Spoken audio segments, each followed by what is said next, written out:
Hi everyone, my name's Dan Williams and this is 10 question tips in 5 minutes.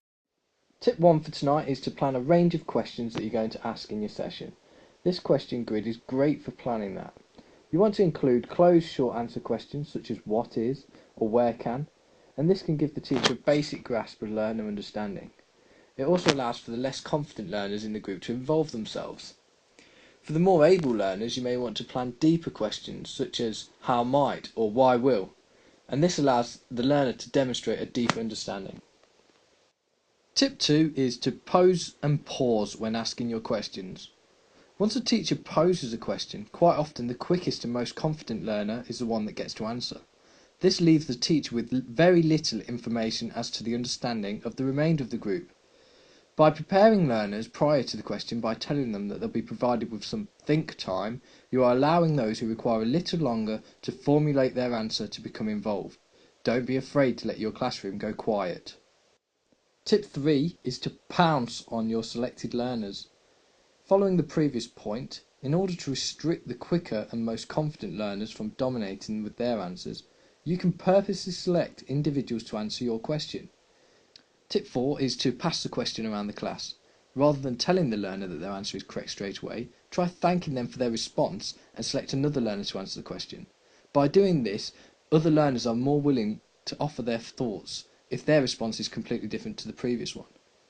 Following a response, you may also ask who agrees or disagrees by show of hands. This allows you to visualise who understands. To ensure that it's not just a case of conformity, you can then ask other learners why they agree or disagree. Tip 5 is to be a why person rather than a robot teacher. Robot teachers give away the answers straight away and move on to the next question.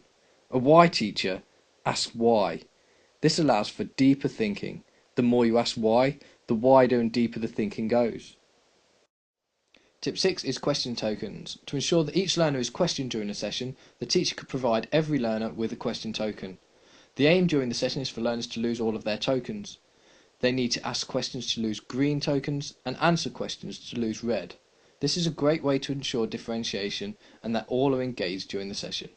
To further differentiate, learners could be provided with different amounts of tokens depending upon their ability. Tip 7 is peer questioning. This hands the responsibility of questioning over to the learner. Peer questions can be organised in many ways. One example is to split the class into small teams. The teams then create questions on a particular topic and ask the other teams those questions. They must know the answer to the questions themselves, of course. Learners can also lose question tokens to one another by asking and answering questions during paired or group activities. Tip 8 is reverse questioning.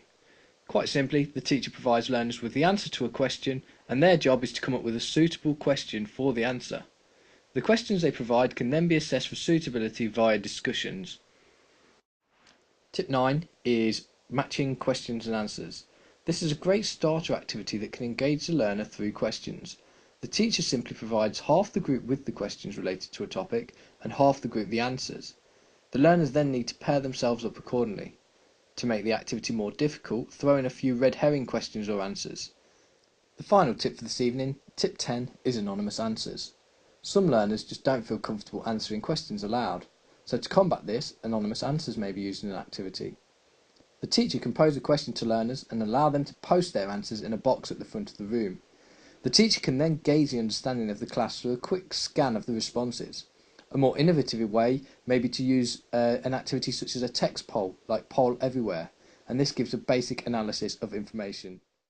So there we have it, my 10 questioning tips in 5 minutes. If you have any further questions for me, you can contact me on my email, which is dwilliams@leicestercollege.ac.uk, or alternatively via Twitter at danwilliams1984. Thank you.